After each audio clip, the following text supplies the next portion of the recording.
gaaw ñeenti fan ci warakat ji gàmmatum ji nekk ñeenti téeméer ak ñeent fukk ak ñaar sa gàddaga mbokk yi dal leen ak jàmm si xibaari njolloor gi li ciy gën a fës ni ki dem di ajuma lay bëccëg bi nga xam ne moom lañu jagleel làkkum arab si àdduna warngal këpp di force si ñun ngir ñu delluwaat si université Cheikh Anta Diop bu Ndakaaru xool donge yi nga xam ne ñoo nekk si département arabe bu faculté bu lettres si université ba jamono ji nag ñu ne ay jéego ngi am si woowale làkk ngir gën koo ñangal waaye teewul njaw du deseen xameen ñuy ñaan ak njàppandal gu gën a taxaw ñi nga xam te ni bi ñoo njàppandal nag si nguurug Sénégal moo di ñi yëngu si wàllum aar bi di artistes yi jamono ji nag ñu terewaat leen bépp yëngu ak yëngal ñu ne dafa mel ni dafa am xàjj ak seen wala kumba am ndey ak kumba amul ndey si mim réewum Sénégal waral ñoom ñu bëgg leen a te yëngu te loolee rek la ñu yaakaar ngir mën a suturlu loola waral nag ñu ne doxam ñaxtu bi nga xam ne jàpp nañ ko ñaar fukki fan ak ñett bi ñu dëgmal wala bon toogaanu ñaxtu bu fekkee ne am nañ ci ndogal wala bon ñàkk ànd ak ñi nga xam ne ñoo di préfet bi it du tee dinañ ko amal ñeneen ñoo xamante ni bii ñu ngay doxu ñaxtu moo di sa diwaanu Paris fa nga xamante ni bii fa la ay migrants di nekk jamono ji nag li nga xam ne moo ub seen bopp moo di mën a am li nga xam ne moo di ay kayit jamono ji nga xamante ni bii ñu ngay tànn ñenn si ñi nga xam ne ñoo doon liggéey si jamonoy Covid bi ngir mën leen jox ay kayit mel ni loolee nekkoon na loo xamante ni bii ñii di pencum ndawi réew mi ànd nañ ci ba noppi. Article de la semaine comme samedi ju jot dinañ ci ànd ak tey ki nga xamante ni bii moo di El Hadji Samb moom bi nga xam ne moo nekk si yenn kay bii di critique El Hadji Malick Cissé dajek moom del ci waat nag si li nga xam ne moo di mbasum coronavirus ak vaccin bi nga xam ne ñu ngay wax boobu ba léegi nag lu jëm si mën a xeex ak mbas mi ni ko doomi Sénégal yi gisee ñu bëri nag jamono ji nekkagul loo xam ne wóolagun nañ ko gëstu bu yaatu boo xamante ni bii suñu naataango yi critique def nañ ko dinañ si ànd ak El Hadji Malick Cissé dinañ jeexale jataay bi nag ak li nga xam ne moom la yéen kay xëy fësal tey si dibéer si gaawu gi dëppook fukki fan ak juróom-ñeent ci weeru décembre atum 2020 ñu ànd see ki nga xam ne moo di Assane Top lii mooy li nga xam ne moom la ñu taxañ ci bi la jataayu xibaar nees kiis ñu tàqar ñi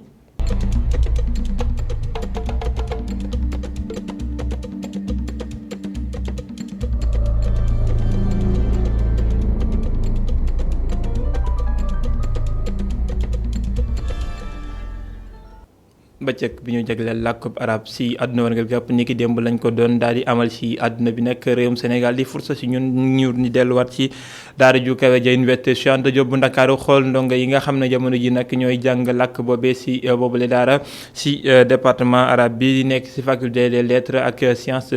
bi nga xam ne ñu ngi fay jàngee lépp loo xam ne moo jëm si wàllum kàllaama ñoom nag li ñu gis moo di ay jéego mu ngi am buñ ko gam-gam lekk at yi nga xam ne moom la ñu weesu waaye teewul nag njaw di desinaw xamin ba nii am na ay jéego yoo xam ne faaw ñu gën ko see baral ngir làkk wi gën a mën a ñoŋ si réewum Sénégal di ab gëstu boo xam ne dañ ci ànd ak Aïssatou Diack ak Moussa Fall.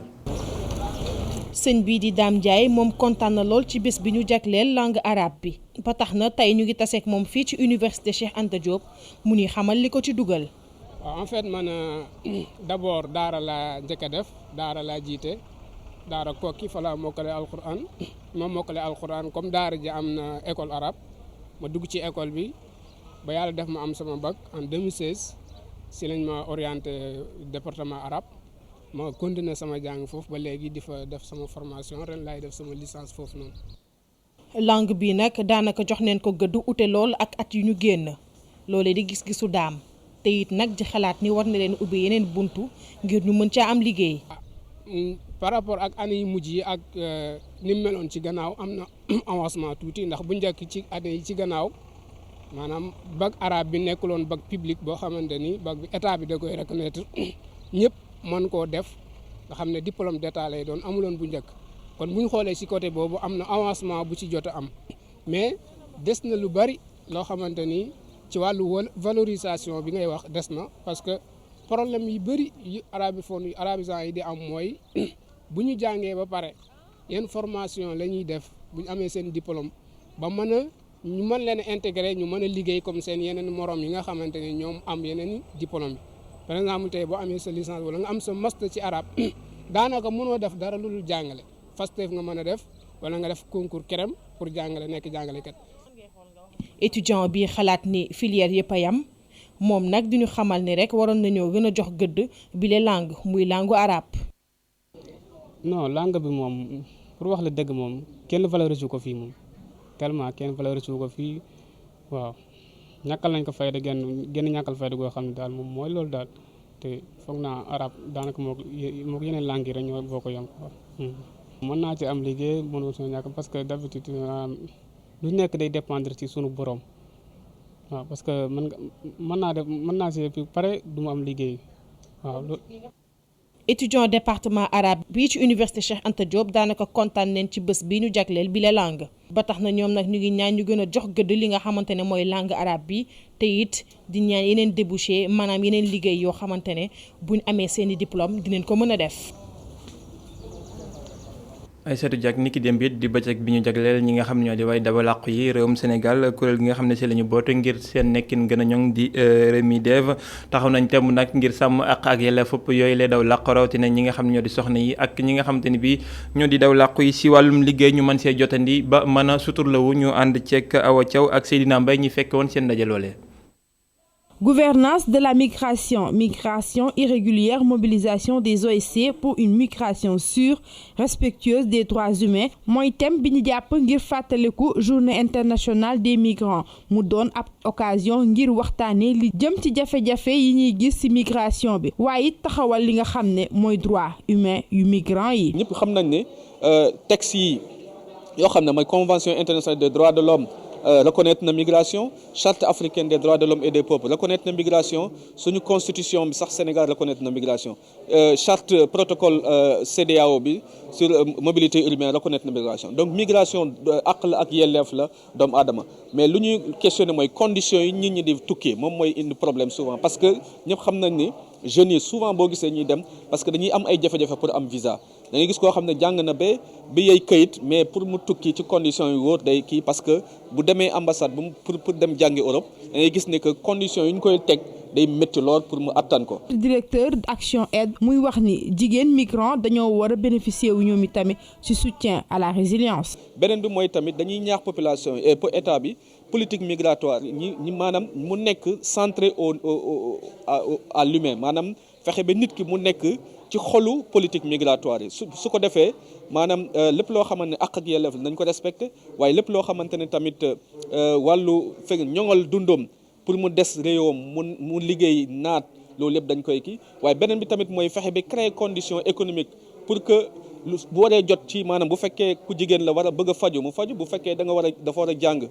normal mu jàng am condition yoo xam ne jàng bu waree également am protection sociale condition protection sociale pour que bu fekkee dañ ko war a mën a dimbale bu fekkee am na reconnaissance maanaam am na ay kayit yoo xamante ne loolu mooy permettre tey gi bu ñu ko bëggee dimbale fekk am na fuñ ko xam foo xamante ne bind nañ ko pour mu mën a bénéficier donc. Action Aide di xaarandi ci nguur gi ngir ñu yokk seen taxawaay bu baax a baax jëm ci migration bi nga xam ni reconnaître nañ ko comme àq. ci tënk nag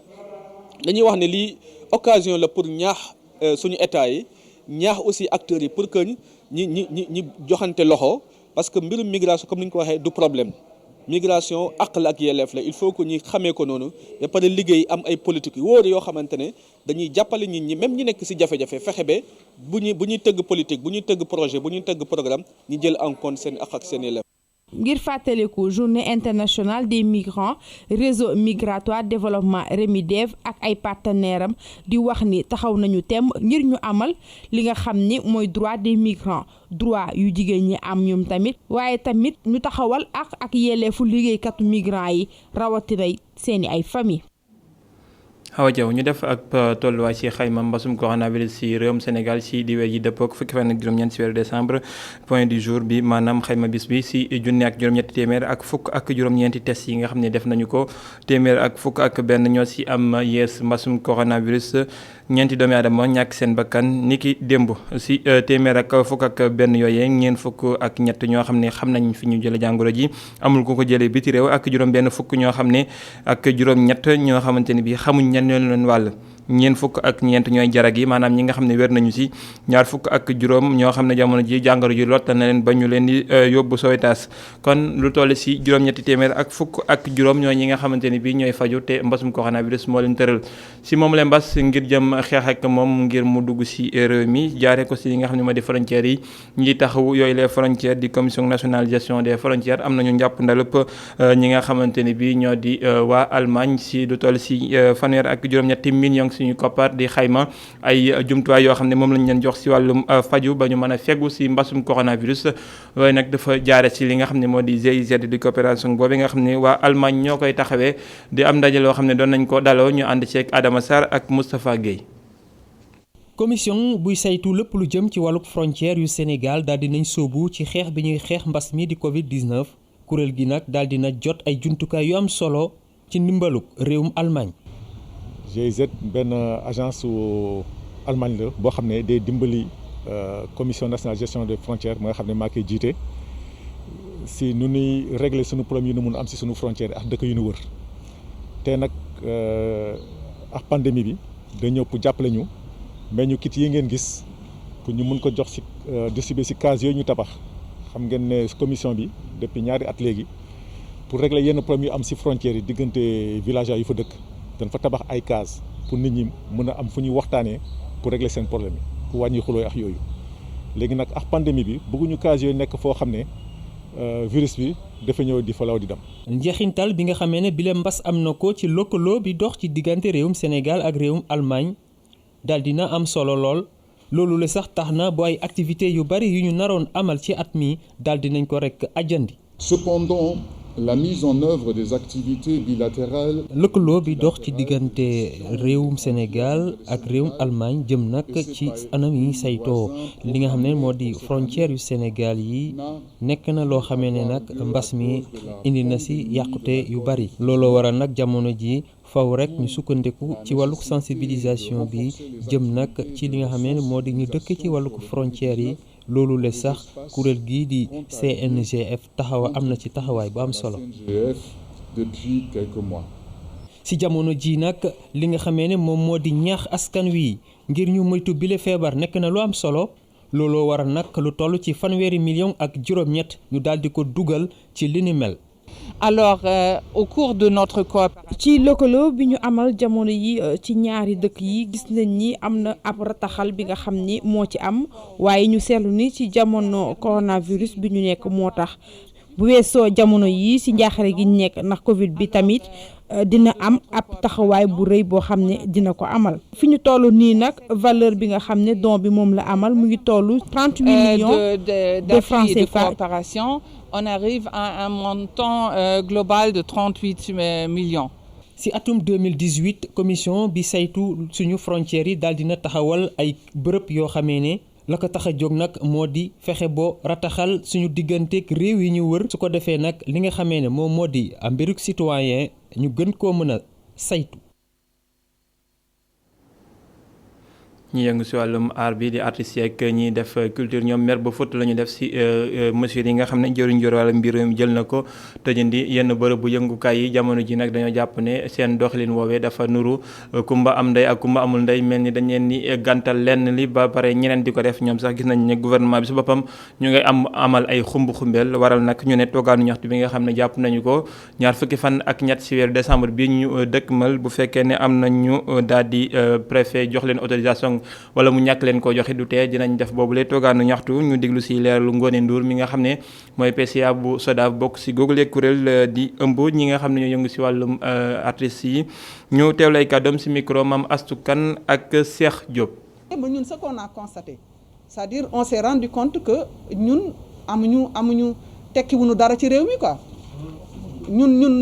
loolu la ñu rendre compte démb dañu rendre compte que ni ñun tekkiwuñu dara ci réew mi. parce que comme affaire bi dafa xam ne dafa nekk affaire ku ma am ndey ak ku ma amul ndey on ne peut pas comprendre dans un pays comme ça on est en train de parler de négocier avec l'État pour ñu am benn issue heureuse par rapport ak liggéey nit yi mën a def seen liggéey que démb bu ñu gis benn spectacle qui se tenait au musée des civilisations mais avec les gens yoo xam ne que ne respecté wuñu d'abord mesures barrières yi ñu ci bari soluñu masque ñu ci bari respecté wuñu distanciation physique bi et il y avait un orchestre qui jouait quand il dit que ne xanaa virus bi bu bëccëg jotee ba minuit dafay sieste bu nu ubbee boîte yi rek wala bu nu ubbee fi lieu de diffusion yi mu yeewu mais effectivement man bi ma fi nekkee ba léegi ba fi corona bi muy exister man mosuma fi dégg ne kenn dafi am benn musicien dafi am wala benn acteur culturel dafa am kii te mosuma dégg fenn nekk ne même les lieux de diffusion moment yi nga xam ne nekk ne moom la ñu autorisé woon pour ñu ubbi restaurant yi bar yi ak hôtel yi on n'a pas eu vent de nit dafa jëlee corona ci lieu de diffusion yooyu. Donc aujourd'hui au niveau de la CAM ñun le mot d'ordre mooy lan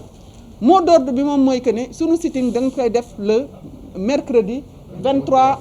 à la place de l'Obélisque parce que à 15h parce que on sait que ni on ne va pas nous donner l'autorisation mais on va le faire. beneen affaire bi moom mooy que ne on demande à la communauté artistique d'aller travailler dem liggéey rek. nanu dem liggéey parce que ñun amatuñu ci mbir mi lenn parce que on est fatigué.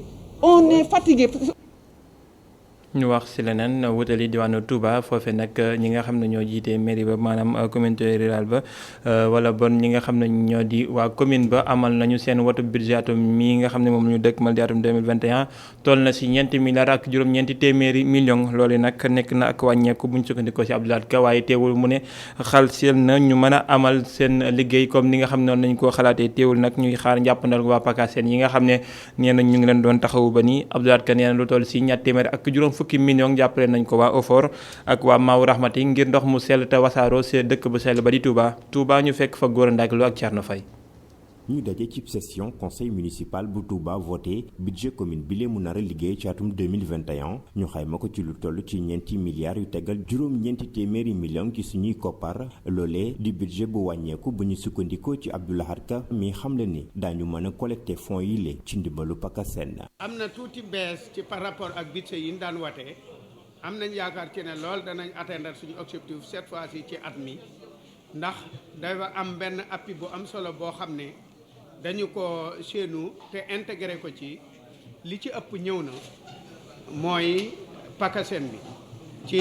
partie bi nga xam ne war nañ ko see jot 2020 2020 bi dafa ñëw en retard ñëw na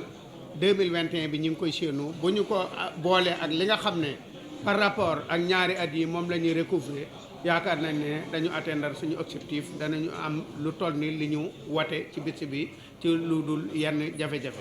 ci noonee njiital bokk moomeel bu Touba xam li li tax budget commune bu Touba di wàññeeku saa su nekk. dama ne la budget Touba bu fekkoon ne ni Bambey ak Mbacké ak Diourbel di fayoo noonu la Touba di fayoo dañuy nekk ci diggante gàbb 9 à 11 millions 11 milliards 9 milliards à 11 milliards mais malheureusement maanaam ci spécialité dëkk bi ak kenn ku ci nekk am loo xam ne commune bi sañu ko def directement donc loolu moo tax. ci lu jëm ci wàllum ñàkkum ndox mi ñu nemmeeku it ci yenn gox-goxaat yi Abdou Lahad Ka xamle ne bokk moomeel bu Touba fas yéene naa yëkkati lu toll ci ñeenti téeméer ak juróom fukki millions ci suñuy koppar ngir gunge fànn googi lee. ci sëriñ bi moo joxe ndigal ne commune bi ak Maaw Rahmati ak hydraulique ak OFOR ak administration yi nañu bokk ñoom ñëpp dugal seen loxo ci ndox mi ne ma surtout commune bi na ci dugal loxom bu baax te jàpp ci loolu moo tax ñu parawaar benn 250 millions ngir forage yi ñu mën cee ànd ak OFOR ak hydraulique ak Maaw Rahmati diagnostiquer réellement lan mooy problème mu forage bi lan moo tax pression bi amul lan moo tax forage yi di coupé buñ ko àndee diagnostiquer ko ba xam ne lii la commune bi lim ci man mu yëkkati ko def ko li état bi man mu def ko ci ñu def ko ba nga xam ne beneen màggal bu ñëwee yaakaar naa ne lii ñu daloon daaw dootuñu dal loolu yooyu mesure jël nañ ko ci bu wér-wér. ci Touba juróom fukk ak ñeenti conseil yi teew ci délibération bi juróom fukk ak ñaar yi voté budget annuel bi lee donte ñaar kott ñoo yeyul yàbbi ci lu ni mel. jaajëfal ko Gora Ndack Lo nataalu bis bi ni ki dibeer gaaw gu nekk tey nag Abdourahmane lii di ñu xam lekk Alioune Samb nekk koo xam ne day yëngu si wàllum feeraay maanaam ñiy dajale weñ yi di ko jaayaat nekk loo xam ne nag yàgg na ko def bi mu amee fukki at ak juróom-ñett ba nii mu ngi koy def di fori fer di ko jaay ñi nga xam ne ñoo di entreprise yu nekk sa diwaanu Diamniadio ñaar fukki at ak juróom yoo xam ne mu ngi koy liggéey mu ñuy nag dugal si xolub liggéeyukaayam boobee nga xamante ni bi tey jii si lay suturloo Abdourahmane lii mu ngi dajek moom fi nga xam ne moo di Médina di foncé ñu ànd ak moom ci nataal bi. di foncé di quartier généralu mécanicien yi wante itam ferrailleurs yi nekkee Ndakaaru ñu ngi Médina muy koñ bu bëri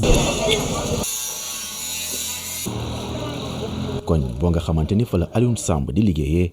niki bu mu amee fukki at ak juróom-ñett. parce que métal dafa am fer noir am cuivre am bu ñuy wax xànjar ak or ñun ak jotunoo àgg ci niveau or bi mais bu dul or ñun dañ koy utiliser di ko liggéey. bu mu nekkee xale bu ndaw kon si la bàyyi njàng bi ngir concentré wu si njaayum fer nijaayam moo ko si doon tette. jàng bu yem rek après bëgg a dem wuuti teraanga gu ma teralee sama bopp teral samay waajur ñëwoon fekk si fi sama nijaay ma ñëw mu yar ma ci jàngal ma ko won ma ko ba léegi alhamdulilah maa ngi araate classe de CM2 classe su nandite yi daal. tey jii dara du ko rëcc si liggéey bi nga xamante ni def na si ñaar fukki at ak juróom ñi liggéey bi di demee moo di ne ñi lay dañuy yónni si terrain bi ñi nga xamante ni jàpp nañu ni seeni ay élèves lañu ngir ñu wuti ji lii di fer. booy dóore ñëw rek dañ lay jox puus-puus booy dóore ñëw doo yor dara ñu jox la puus di la fay ay course téeméer 1000 francs nga koy dajale bu yàggee 1000 francs yooyu téeméer yooyu ñu téye ki nga fekk si jël 20000 wala 25000 jox la ne la del wëri di indi feeraay ngay indi bu yàggee ngay jaay di am bénéfice su 5000 2500 3000 bu yàggee day bëri bu yàggee yow it nga mën a toog yow it di jënd feeraay. ñu si ëpp si seen élèves yi si région yi la ñuy jugee ñëw di wër Dakar di ciblé rawatina koñ yi nga xamante ni daa am ay déguerpissement wala ay bâtiment yu ñuy daaneel ñëw jël fa fer bi balaa ñu ko dem di peser ji. maanaam fu nu dégg déguerpissement rek wala bâtiment bu nu daaneeg yooyu nga xam ne wóor nañu ne dina am fer boo xamante ne nii ñun dinañu intéressé bu dee ñun ñi nga xam ne mënunoo dem dañuy yebal booy yi jox leen xaalis ñoom bu ñu demee ñuy récupérer lu mën a récupérer seen bopp bu dee lu nuy maye ñoom ñu jël bu dee lu nuy jaay ñoom ñu jënd bu ñëwee ñoom jaay nu. muy liggéey boo nga xamante ni ku ne am na si wàllam si kaw a kaw ñi nga xamante ni dañuy jëlee wañ bi bitim réew indi ko fii ñoo fa nekk ay borom alal yuy lëngoo ak yile ferrailleur. beneen niveau bi nag mooy ñi nga xam ne ñoom tey ñooy suñuy patron ñun ñëpp ñooñu nag ñoom dañuy dem importer ji soit ñu dem ci usine ba jënd weñ yu bees ñoom weñ yu bees rek la ñuy jënd dañuy dem importer ji ñii dañuy dem jëndi ci usine bi usines yi fi nekk di liggéey fer ñu dem indi ci ñëw teg di jaay ak di distribuer. muy liggéey gu yombut ka wante xaalis gu bëri am na si bu ñu sukkandikoo si Aliou moom mi ngi xamle ni si benn bés dong mën na wàccaale ak $1 million. yàlla dimbali na ma am naa ci kër goo xamante ne fa laa dugal sama ndey dugal fa sama baay am takk ci ñaari soxna yor leen ci yor ci sama njaboot tubaarkàlla maa ngi sant yàlla ci laa jënd sama oto di ko dawal ci laa yor sama moto lépp lu ma am ci àddina ci teraanga ci laa ko amee. tey man nii may waxee ak yow te yàlla mën naa wàccaale bénéfice su 1 million mën naa wàccaale bañ a wàccaale dara. ay atam toll si ñeent Aliou Samb di ab ferrailleur ngi woo ndaw ñi suñu gëm seen bopp ba noppi ñu bañ a yàkkamti ak liggéey bu ñu mënti def mu biir ko ni tàmbali bu ne fa mu metti mu ngi wéy di woo ndaw ñi suñu sàlloo ak bañ a xaddi si lu ñu bëgg ndax moo ko mën a garantir mu yegg fu mu bëgg. parce que boo ko defee ci la yàlla di sukkandiku teral.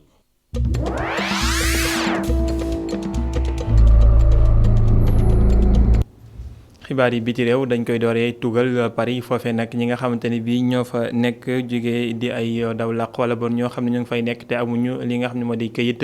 dañoo génnoon nag di ñaxtu li ko waral moo di sàkk ñu jox leen i këyit ci nguurug France googee ginnaaw bu ñu yëgee ne am na ay këyit yoo xam ne jamono ji ñu ngay jéem ñu sàkk ñu jox ko ñoo xam ne ñoo doon liggéey jamonoy mbas mi te amuñu ay këyit ñoom nag ñu bëgg si daal di mbatar feggul seen bopp ngir ñu mën a am ay këyit ci njàppandalëp association yi nga xam ne ñooy taxawu ñi nga xamante ne bi ñoo di way daw làqu yi pare ñu fekk fa Abdou Latif Diop. jamono bi assemblée nationale bu France di xalaatee nan lay maye kayit émigré yi nga xam ne dañoo liggéeyoon ci jamonoy Covid-19 bi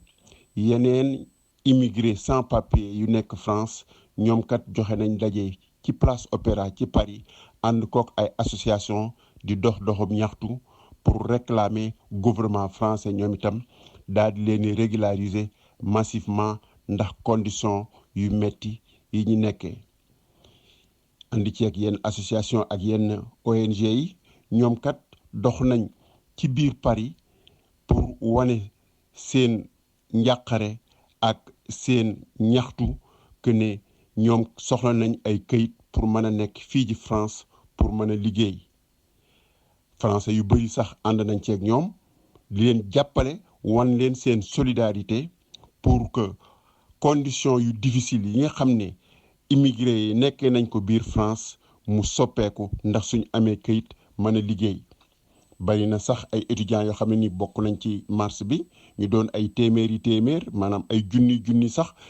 yoo xam ne nii ñoom ñëpp ñu ngi doon doxu ñaxtu boobu ndax étudiants yi seen bopp ñu ci bëri dañuy retrouver wu sans papier ndax ay jafe-jafe administrative yoo xam ne nii dañ koy am ci préfecture bi suñuy déposer seen kayit ñenn ñi sax dañuy dem ba nga xam ne dañuy ñàkk seen kayit mujj gi dootuñu mën a inscrire dootuñu mën a jàng fii ci France ba dañuy mujj di taxawaalu nekk ay sans domicile fixe wala ñu nekk ñoo xam ne nii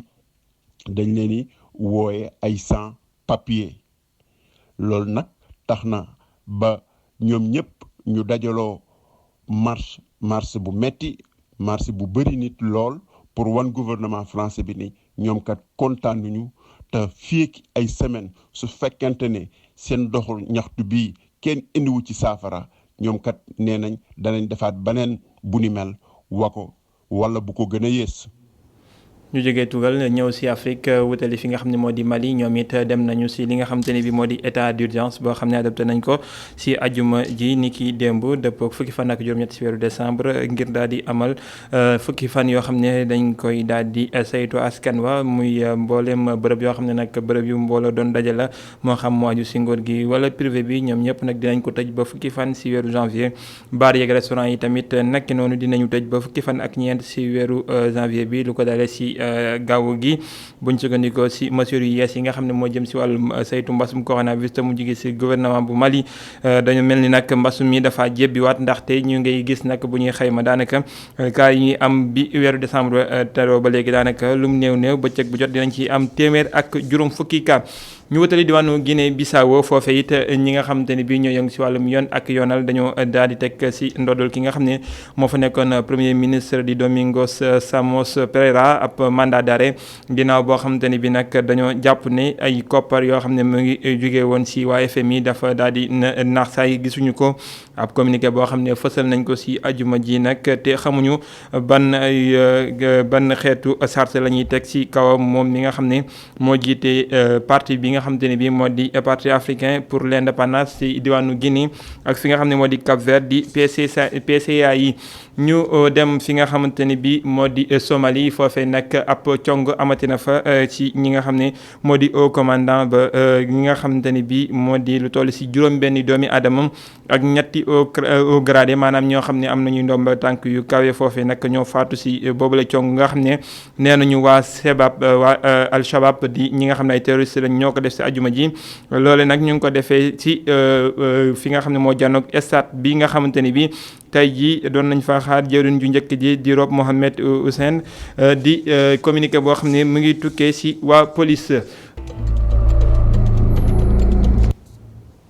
ñu wax ci wàllum tàggat yaram daat koy bala ñoo yëkkati bii la jotaayu xibaar fédération sénégalaise de football ñoom tamit jàpp nañu ab date ñaari fan ci weeru janvier bi ñu dëkkmal di atum 2021 c'est la ñuy dooreewaat nag lépp loo xam ne moo di ay jongante waaye nag loolee dañ koy def ci sàmmonteeg digle yi tere waa kër docteur ngir mën a fegu ci mbasum coronavirus lépp lu ci ay leeral dañ koy teewlu ci kàddu yi Seydou Sané mi nga xam ne bokk na ci comité exécutif bu fédération sénégalaise de football ci téléphone Sékou Seydi. Abordant donc la reprise des différents championnats nationaux de football professionnel et amateur, le comité exécutif a retenu la date du 2 janvier 2021. Abordant donc la reprise des différents lu jëm ci tàmbaliwaatub championnat national yi nag am na ab waxtaan goo xam ne amal nañ ko ci luñ ci mujj jàpp moo di ne ñaari fan ci weeru janvier ci atum 2021 lépp la ñuy tàmbaliwaat lu jëm ci tàggat yaram googi waaye nag faw ñu xam ne dañoo jël ay mesures yu yees maanaam lépp lu jëm ci mbiru wér gu yaram foofu ñu bàyyi ci xel ndax basum coronavirus bi moo ngi ci looloo waral nag lépp loo xam ne match la huis clos lañ koy amal maanaam supporters ya dañ fa mën a toog lépp lu jëm ci mbiru mesure barrière yi dañ ciy taxaw temm ngir mën a bañ lépp loo xam ne ab jalgati la loolu lay jëm ci mbirum masque ak lu jëm ci distanciation yi raxasub loxo yi wala thermoflash ak antiseptique loolu yëpp faaw ñu jël ko ci ay mesures yoo xam ne dalay bokk ci mbir mi leneen loo xam ne tamit jàpp nañ ko mooy lu jëm ci mbirub jalgati gi képp koo xam ne jalgati nga mbir mi dina am ab article goo xam ne dinañ ko dugal ci code gi code boobu suñ ko defee képp koo xam ne da ngaa jalgati mbir mi daal léegi ab daan mën naa tegu sa wet ab comité de suivi dinañ ko teg loo xam ne nag day xool lépp lu jëm ci mbirub mesure barrières yi ak lépp loo xam ne jëm na ci mesures yi ñu jël ndax doxal nañ ko ñun ko war a doxalee léegi nag lu ñu bëgg ci wàññi nit ñi nekk ci biir stade yi moo tax fukki nit ak juróom ñooy officiel yoo xam ne ñooy nekk ci biir stade bi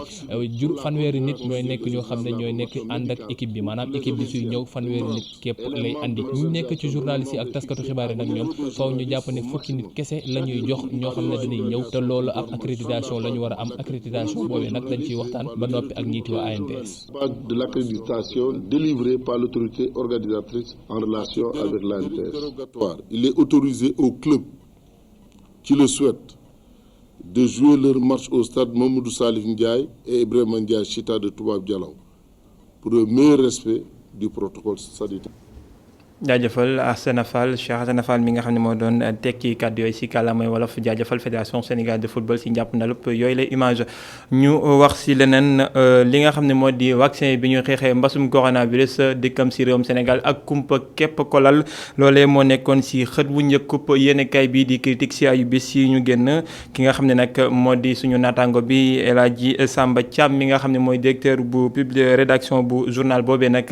moom li mu xamle moo di ñi ëpp si réewum Sénégal yi nga xam ne daje nañoo ak ñoom si waxtaan amaguñu yéene ñu daal leen di samp boobu li vaccin ndaxte kumpa gi si nekk dafa bëri te it li ëpp seen bopp si google wàll dafa bëri loolee njortu ngeen ko mooy ay kayitu ayu bés bi article de la semaine boobu lay vaccin ñu koy xaar nag si réewum Sénégal si weeru mars atum 2021 ñu ànd seeg gëstub El Hadji Malick Cissé mu ngi ànd ak si caméra bi Moustapha Guèye.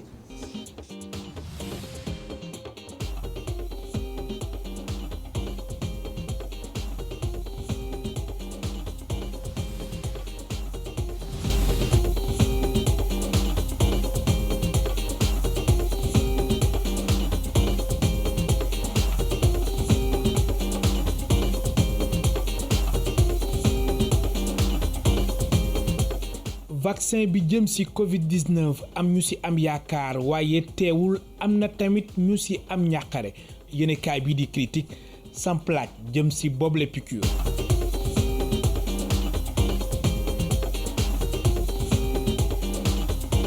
feebar bi déjà dafa nekk lu bees évolution bi dafa gaaw mais on se rend compte que aujourd'hui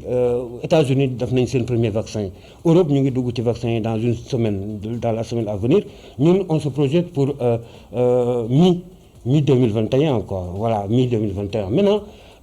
avant que le vaccin n'arrive et de quel vaccin il s'agit xamuñu sax ban vaccin la maintenant ñëwagul Sénégal yi ku si nekk yaa ngi posé question est-ce que vaccin bi du am effet contraire nit ñi dañuy yàgg dégg dañ lay ñax sax nga lafañ ak yooyu tellement de choses ensuite dafa dem benn moment boo xamante ni y a une campagne internationale contre le vaccin qui fait que africains yi sax dañu foog ne suñu leen vacciné dañuy wàññi seen capacité njureel dootuñu y a tellement de fake news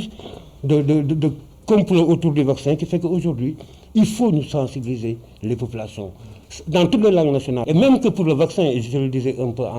par rapport aux autres pays, même aux pays africains, il y en a qui sont en train aujourd'hui de travailler en amont pour des chaînes de froid, pour qu'une fois le vaccin arrive, nous puissions conserver, nous puissions acheminer avec toute la protection utile nécessaire. ay dëkk yu bokk ci Alliance Gavi te Sénégal bokk ci ñu ngi xaarani dose yu njëkk jëm ci Covid-19 ci weeru mars 2021 loolu nag ngir mu am foog OMS joxe dogal bi. nañ ko yaakaar et puis ñoom ñu leen di gërëm parce que ministère de la santé moom liggéey bu rafet la ñu liggéey déjà moo tax sax ñu am résultats yi ñu am sur le plan international ak yooyu mais nag man donte sama liggéey dafa xaw a compliqué tuuti damay xool ñun Sénégal par rapport aux autres pays africains tey jii ñuy wax ni mun naa la si 4 wala 5 wala 6 pays africains yoo xamante ni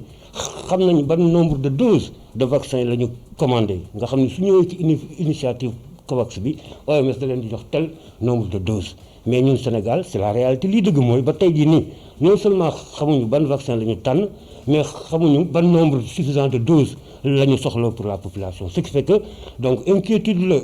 inconnu la inquiétude la les populations sont dans l'angoisse kenn xamul nan lay demee nan la ban vaccin la ndax di nga vacciné wu mais autorité aussi bi ñu waxee loolu mënoon nañu aller un peu plus fond de la chose bul ni rek vaccin bi dina ñëw en mi-2021 non tel vaccin mooy ñëw et puis Sénégalais commandé nañ tel nombre de doses ensuite spécifié que su ñëwee balaa kenn mag ñi am à part de 70 ans am ay comorbidités après le personnel médical après li comme ça se fait partout dans le monde ñu xam donc je crois que c'est important à ce moment-là que ñu poser question yi pour que ñëpp jógandoo ci balaa muy dal suñu kaw parce que suñu gagné ci première phase bi dañu teeloon jóg. sama naataango di fàttali ni que ni atum 1976 naka noonu ak tamit programme élargi de vaccination ñu koy wax PV si le Sénégal gëj a utiliser vaccin te yooyu les vaccins sax OMS moo ko homologué woon. Sénégalais xam nañ vaccin parce que programme élargi de vaccination ba léegi sax muy continuer am na maladie yu bëri yoo xamante ni moom moo tax mu jóge fi c'est éradiqué complètement parce que vraiment les gens ont suivi mais entre temps diggante boobu ak léegi dafa am information yu bëri yu génn surtout par rapport au vaccin nga xamante ni dañ dem ba dañu tiital africains yi ni leen tubaab yi dañ leen bëgg a vacciner pour wàññi seen kàttanu njuréef ay vraiment ay wax yu bëri daf ci jib ba nga xamante ni aujourd'hui naturellement population dañuy tiit. Maintenant foofu laa ni tiit bi moom c'est normal que ñu tiit parce que ce n'est pas le même vaccin bi ñu doon vacciné wu ay rougeole ak ay poliomyélite ça n'a rien à voir ça c'est un vaccin nouveau du fait de la maladie nouvelle personne ne connaissait le Covid-19 donc le vaccin moom day doon énigme encore donc c'est à ce niveau-là que laa ni dante ñun sax jot nañu xamoon nañ vaccin mais loolu bu ñu taxaw ci loolu rek nañu comprendre que vaccin bi vaccin bu bees la dañu war a yeneen aptitude la yeneen comportement ak beneen compréhension maladie bi pour mën a vraiment vaccin bi mën a atteindre les résultats escomptés. sama naataango yemul foofu mu samp laaj mu ni ndax sénégalais yi pare nañu ngir ñàkku. dafa am solo Malick est-ce que xam nga même pour def test pour Sida sénégalais yi pare wuñu non Sénégal dañu ragal lu jëm ci docteur hôpital ak yooyu vaccin bi moom man ci ñi ma jot a waxtaanal sooy xool genn wàll gi wala lu ko ëpp. non nee nañ ñoom coronavirus ou pas duñu vacciné wu ñoom jël nañ seen position maintenant am na ñoo xamante ne dañuy xaar ba gën a am ay information ba scientifique sénégalais yi jot ci vaccin bi ba xool ba dalal xelu ñëpp parce que les réalités yi nekk Europe mën na bañ nekk réalité yi fii y a énormément de choses am na ñoo xamante ne nag ñoom nee nañ parce que maladie bi graaw na su ñëwee ñoom dañuy vacciné wu pour protéger wu mais ce qu'il faut mooy que pour atteindre les résultats escomptés avec le vaccin mooy le maximum de personnes vaccinées wu te bu boobaa il va falloir ñu def campagne de communication dans toutes les langues nationales pas ci forme yi ñu koy def nii mais vraiment ni ñu ko daan defee bi ñuy def programme élargi de vaccination pour dugal ko dans la tête des gens il faut ñu defaat la même chose pour atteindre des résultats. njàqare tiit lu nekk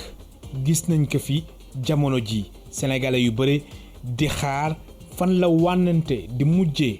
jëm ci vaccin wu Covid-19.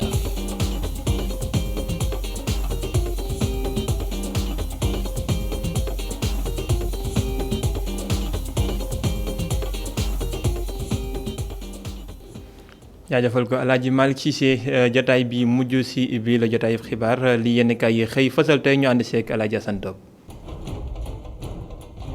beneen coalition juddooti na ci réewum Sénégal bu weesoo mburoog soow coalition Safara Thias moo daal di sosu tey jile mu dox ci diggante président Macky Sall ak Mimi Touré soxna si nekkoon njiitu conseil économique social ak environnemental ay gëtam ma ngi cee rok njiitu réew mi président Macky Sall taxaw ci wet ga di ko xeeloo ko tëkku naan ko da nga xamante ne lépp dëgg la ci milem réew di Sénégal te may borom Le Quotidien yi ni kaay moo dégte la nataal boobee di mandragal ànd bu jeex tàkk te bu doon ab sëy la mënees naa jàpp ne kenn dootu ko baaral sow ji journal bi di xamle ni président Macky Sall xirtal na waa IGE ngir rek ñu lëñbët kër gi di conseil économique social ak environnemental nañu ko yore woon ci atum 2013 ba ci suñ jonn yàllay tey loolee nag jubluwun ci kenn ku fa mës a jaar lu dul ki nga xamante ni moom moo di Aminata Touré ma nga takk ñaari lafi sëram taxaw ci wet gëne maa ngi xaar ba ñu ñëw tiituma rafuma te duma daw saalum bi nag jéngu la nar a def ci kaw président Macky Sall ak lépp lu di am toppam ndax it nag lépp loo xamante ne gànnaayu woon na ko ci ay mbootaki loo xóor xamal leen ko fase na ko weeji ci la tribune yéene kaay la ko dal di xamle journal bi ne soxna Aminata Touré dara yitteelu ko tey jile lu dul wàccug président Macky Sall ci njombaxtalu ka nguur gi te lu mu man man ko cee def àpp na ko sax ba ànd ak ñi mu xajowtoo nag démb ci wàllu politique ka ci gën a fees di Abdoul Mbaye bala lépp di leer ñi ngàbb journal bi di source a jafe-jafe réewum Sénégal rek lu daal di xëy fésal jaare ko ci ay bor yu ko sëkkatal ci kaw ba ci suuf journal bi ne Sénégal sunu gaal fa ñu ko rëddaloon ci wàllu bor jaare ko ci kuréel gile di UEMOA ëmb réew yi ci dendu ko Afrique ñeel wàllu wàllu ko koom romb na ko bu yàgg ndax it nag mi ngi ci téeméer boo jël juróom benn fukk ak juróom-ñaar ci wàllu ko PIB bi loolee nag musiba rek la nar a jur ndax it nag plan Sénégal émergent biñ fi yëkkati woon faw ñu dal di koy tegaat ci suuf ñi mën a xaarandi tamit ay njëg yu yokku nar a gën a néewal baadoola bi loxom jotul gannaawam loolee dikk ci waxtu wi nga xamante ne wàllu ko mbas mi jébbi wattu ci anam gu doy waar awul benn yoon tànki deltu gannaaw yéenekaay gi di Sud Quotidien xëy toppandi ak xayma bam ca dal def ne loolee nag tax na ñi nga xamante ne ñoom ñoo di waa kër docteur ca kilifteef ga yépp yàq rek tiitaange dëggantaan lañu dal di solo ak bu ñu gisee li xew jamono jile ci diggante weeru ko novembre jàpp décembre ay lim yu doy waar la ci journal bi di Sud Quotidien daal di dëgtal ni diwaanu ko Jurbel nag moo daal di jël raw gàddu gi ak juróom-ñaar téeméer ak juróom-ñaar fukki cas Ziguinchor topp ci ak juróomi téeméer ak juróom benn fukk ak juróom-ñett Ndar yegsi ci ñetti téeméer ak fukk ak juróom benn Kolda ngi toog ci ñaar téeméer ak fukk ak juróom benn Kaolack yegg na ci ñaar téeméer ak juróom-ñeent fukk ak ñett Sédhiou toll ci téeméer ak juróom fukk ak benn Tambacounda ñi di fa lim téeméer ak fukk ak ñaar ci ay cas Fatick mi ngi ci ñetti téeméer ak fanweer ak ñeent Louga ngi ci juróom benn fukk ak benn Matam yegsi ak juróom benn fukk ak juróom-ñeent Kaffrine moo ci gën a néewle ak ñaar fukki cas leneen ci jafe-jafe lu topp réewum Sénégal te bàyyeegu ko moo di tukki mu jaaral mi ci yoon ak xale yi fanqo yi wan gannaaw seenam réew watali tugal laas yu ni kaay ni juróomi téeméer ak juróom-ñeent fukk ak ñetti ci doomu sénégalais géej gi wana na leen ci atum ren la tribune yéeni kaay ne fekk na nag caaro yi moom daal di soppar ñu ko ay sëg ndax it nag lopp ñetti téeméer ci seen doom soobu nañu ci géej gi te del suwaatuñu dem bàyyi njaboot yu jaaxle lool ci seenu ko dundin xewet wu yees ci réewum Sénégal ak tolluwaayu ko jamono góor gu nekk nag war caa moytandiku ngir bañ rek ñi daal di la këppatal journal bi ne xale yu jigéen ñi nag seen waay lañ fi am rek seet naka la ñuy séqeek moom ci kaw lal buñ fa jógee rek sos ay ëmb ba noppi daal di koy tuur ci loolee nag la ñuy daal di sukkandiku di xoqatal ak di tëkku seeni coro bi ñu latoo ne mooy seen bàyyi doom ngir mën a taxañ alal ju sakkan lool fa alal jeex tàkk moo di ci wàllu ko làmb ji sunu làmb yi ni kay ni Balla Gaye numéro 2 Eumeu Sène ak Modou Lo duñu ko weddi ndax it nag atum ren mile lëndëm na lool ci ñoom te lépp coronavirus bi moo leen koy yóbbee.